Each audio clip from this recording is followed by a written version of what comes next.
I spoke to my deceased friend's daughter, 19F, about her relationship with her father's friend, 36M. Hello, my first post can be found here. I would first like to say thank you for everyone who called me out on my problematic viewpoints. As a 45-year-old male, is not often that I'm told collectively to shut up and keep my opinion to myself by someone other than my wife, and I certainly needed to hear that.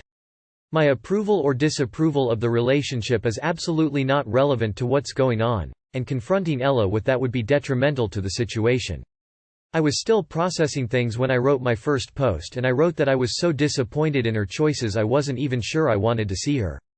This was a terrible thing of me to say, and I am ashamed of myself for feeling it. I wish she had come to me and told me the moment X began acting inappropriately towards her. But many of you pointed out that the manipulation X did was probably so gradual and subtle that she didn't even realize it was happening or it was wrong. I had dinner with my kids and Ella last night.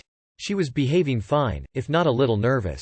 We did not talk about her relationship with X at all, though I did tell her at the beginning of the dinner that if there was anything she needed to talk to me about, or if she needed any help or support in any way, I'd be there for her, no questions asked.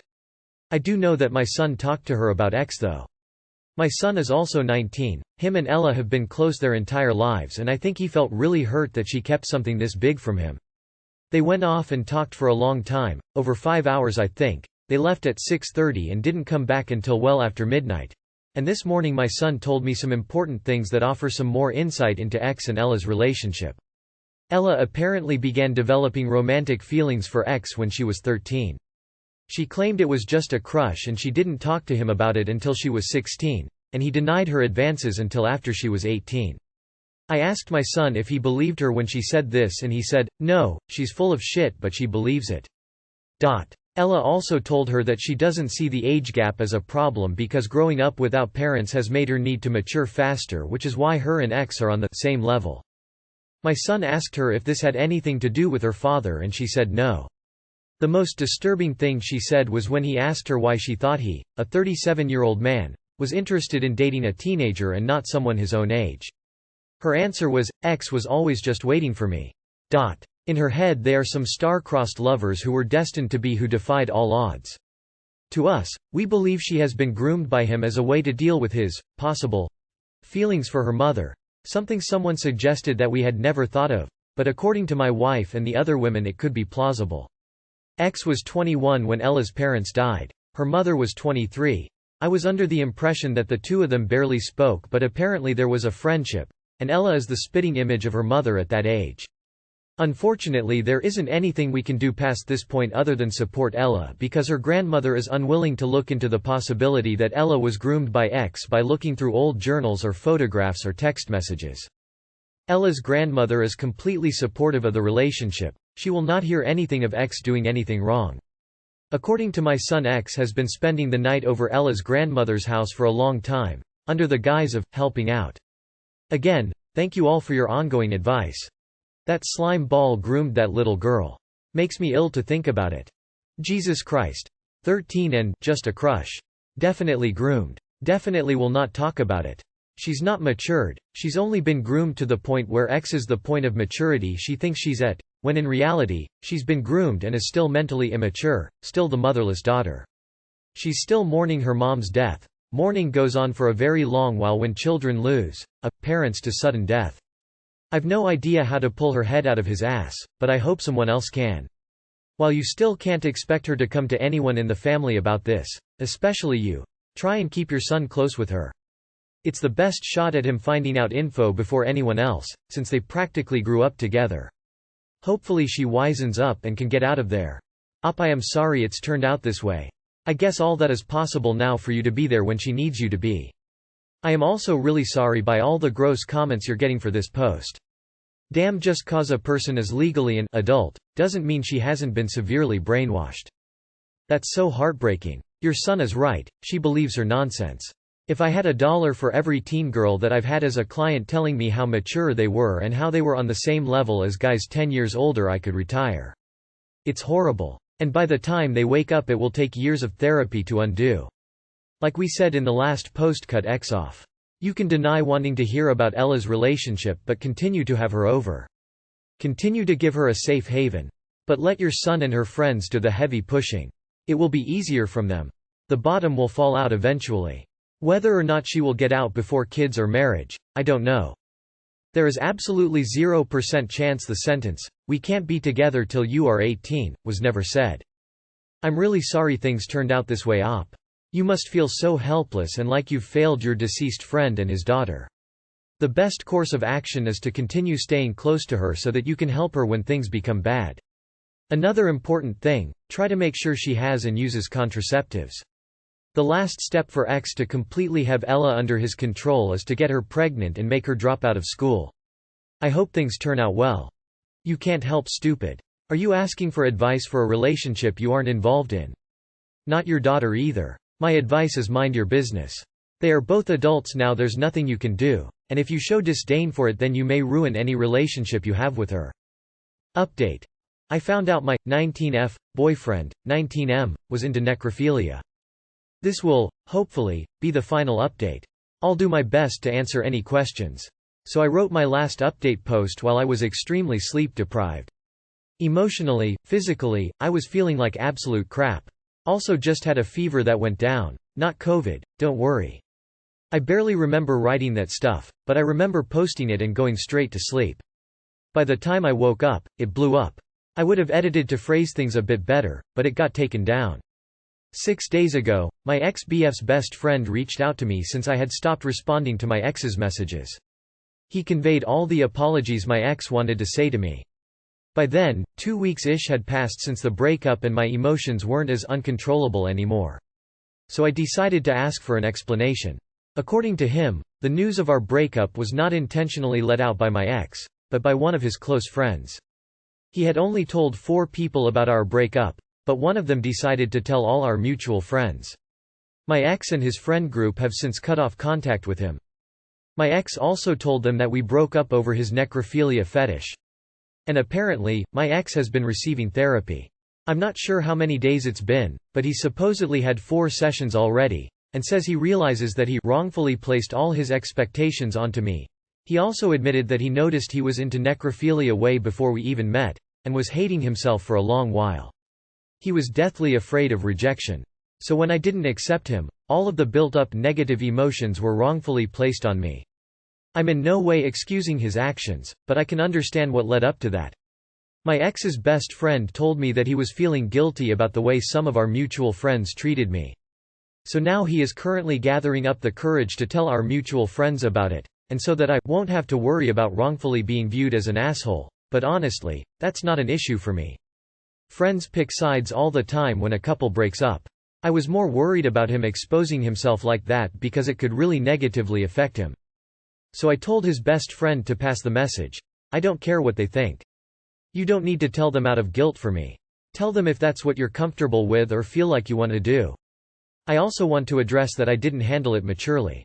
I am prone to overthink, and when I saw how many people were talking about him potentially being a murderer, it kind of got to my head. I cut off all contact before allowing him to speak for himself, and assumed that he spread the news of our breakup. When in reality, it was just people seeing our breakup as the new drama to talk about.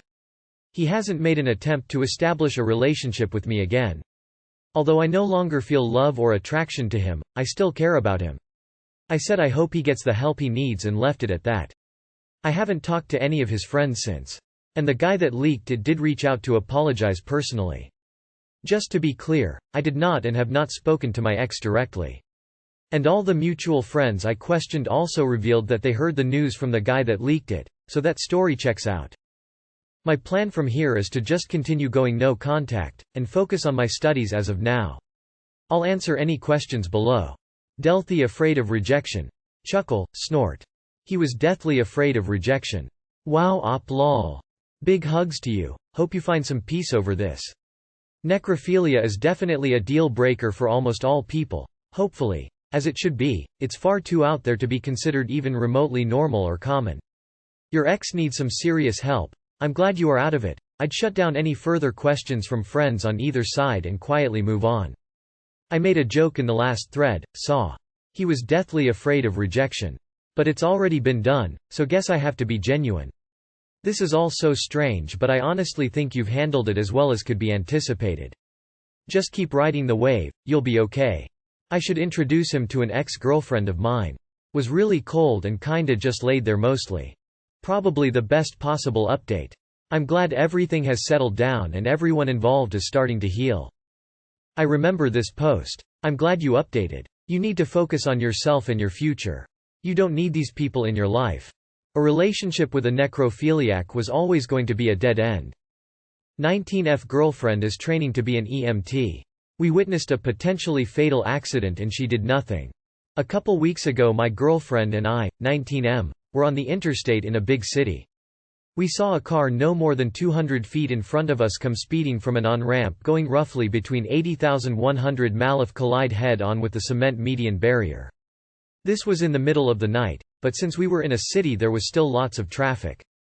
The car literally exploded into sparks, not flames, and was thrown around between the medians.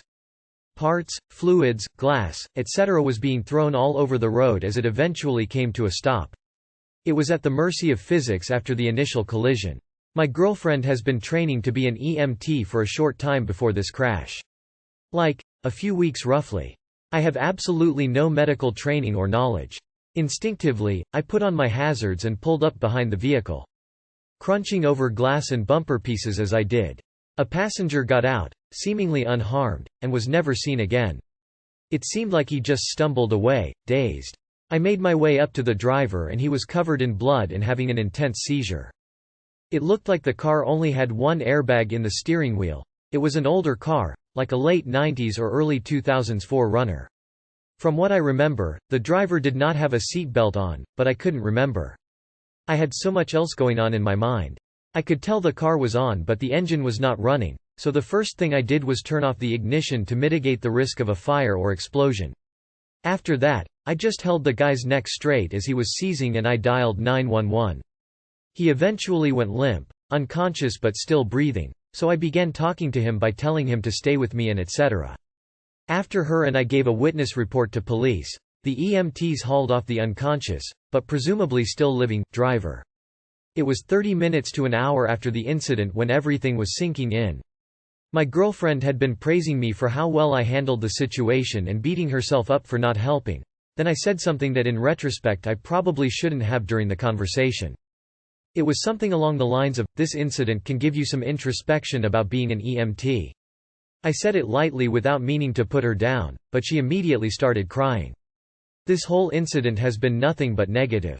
It has caused fights, low self-esteem for my GF, her thinking that I have a bad opinion of her now and obviously questioning her career path. This has been going on regularly since the incident a couple weeks ago. I don't know how to proceed, what I should say to her, what she should do, etc.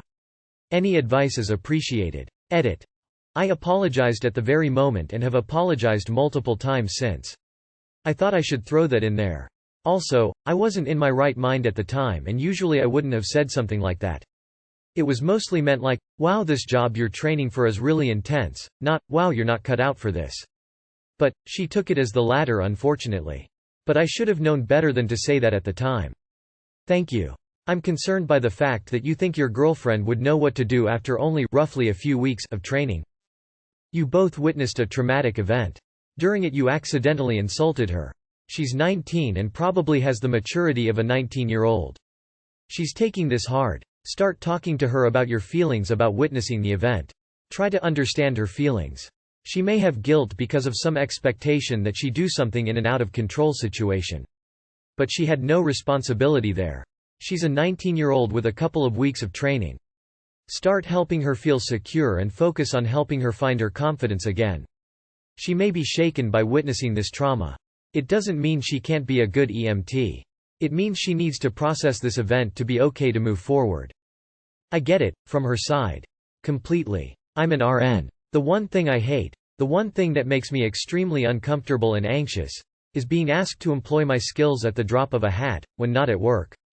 Guaranteed, if someone asks me to rely on my knowledge, putting me on the spot, I'll freeze. I'll forget all I know. Does that mean I'm an unsafe RN? Of course not. When I'm at work, I'm on the ball. I'm just not, when I'm not. I read what you said as, "Wow, this was quite a learning curve for being an EMT." What I would do is say this to her. You were only a few weeks into your training.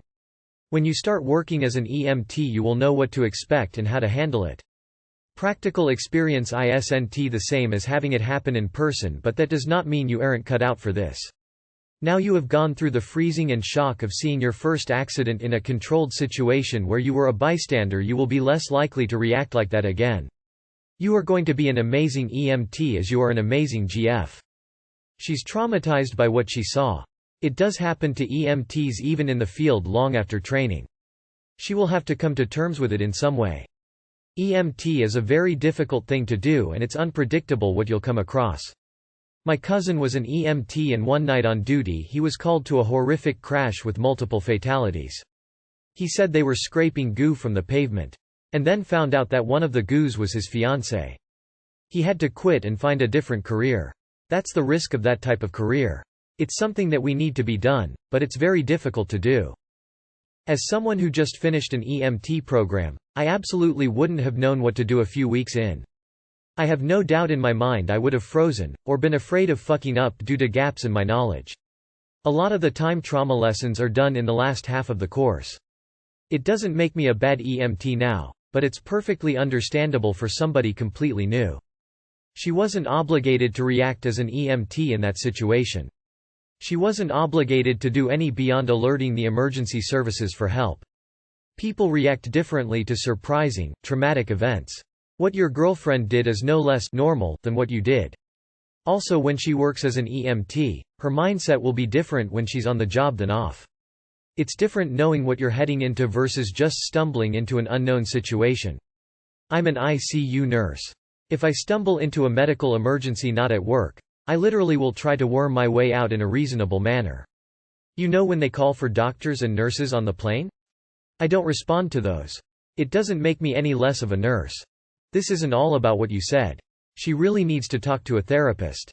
Witnessing an accident like that is traumatic, and on top of that, she didn't react the way she expected herself to. Her questioning herself and her career path is totally normal. Traumatic events can lead to all sorts of confusing emotions when you don't react the way you think you should have. She needs to talk to someone who understands what happens to the brain when it witnesses something traumatic, and can help walk her through her mixed emotions and career decisions. A psychologist is perfect for this. There's really nothing you can offer her beyond encouragement and support. I had a relationship with my teacher in high school, and I need advice on what to do next. When I was in my final year of high school, I had an affair with one of my teachers.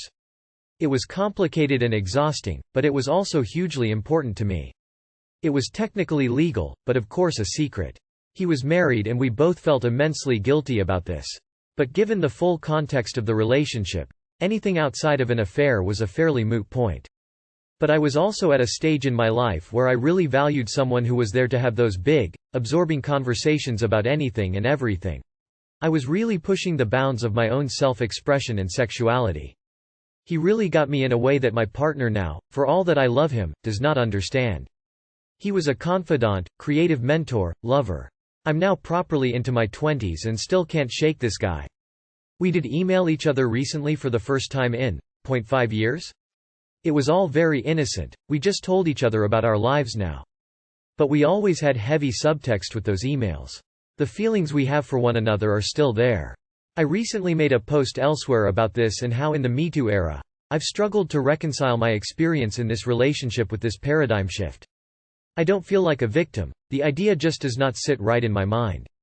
It was pointed out to me in the comments of the post that it sounds like I clearly miss him, and I think they might be right. I've been in denial. My question is, I need advice on what to do next. I'm too terrified to talk to anyone I know IRL about this.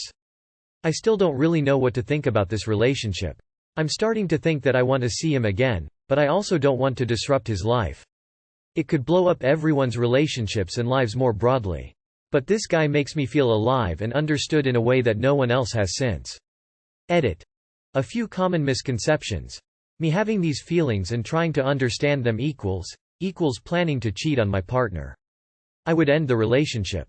I've stated quite a few times, in different ways, my deep concern for the impact any of this has had on the people in our lives. If I had no conscience, as many have implied, I wouldn't be here asking for your thoughts. I'm commenting because I am trying to take on feedback. And I've read some great thoughts here, thank you. No, I'm not just going to buy in on people calling me an asshole, that's clearly unreasonable to ask. In short, I don't have an issue with people saying I've made bad choices. I want to chat about this, it's truly helpful. But if you won't hear my intentions and are approaching this in bad faith etc., then that's your prerogative, but it makes it virtually impossible to have a productive conversation. You need to have a very long look at all of the evidence in front of you. This man has cheated on his wife and blatantly violated the ethics of education. He's simply not somebody that you should consider a mentor, let alone a partner. You absolutely cannot see him again. It would be unhealthy for both of you and likely lead to very serious problems for his job and his family. I mention this specifically because you very clearly don't care about the ethical implications of a teacher sleeping with his student, so the only thing I can appeal to is your desire not to cause problems. If you see each other again, it will cause problems for both of you. Having a relationship with someone who is married is gross. Having a relationship with a teacher who is married, when you are a student, is even more reprehensible. You were old enough to know better. This guy isn't your soulmate. He's a cheater who played with your need for attention and is still doing so. Go to therapy, get some self-respect, and stop talking to this guy. You are in love with an idea. There was no real relationship. Cheating doesn't create heathy, or even a snippet of an actual relationship. You weren't the one he chose to be with publicly, just a dirty little secret. A marriage and probably career-ending secret. An idea. A what if. A childish fantasy. And in the end, he did not choose you, quite obviously. If you consider yourself to be a good person, or even a fairly decent one, get some help for yourself and leave him alone. You're still young, there's plenty of time to work on yourself without becoming that girl, for the thrill and attention of it all. Jesus.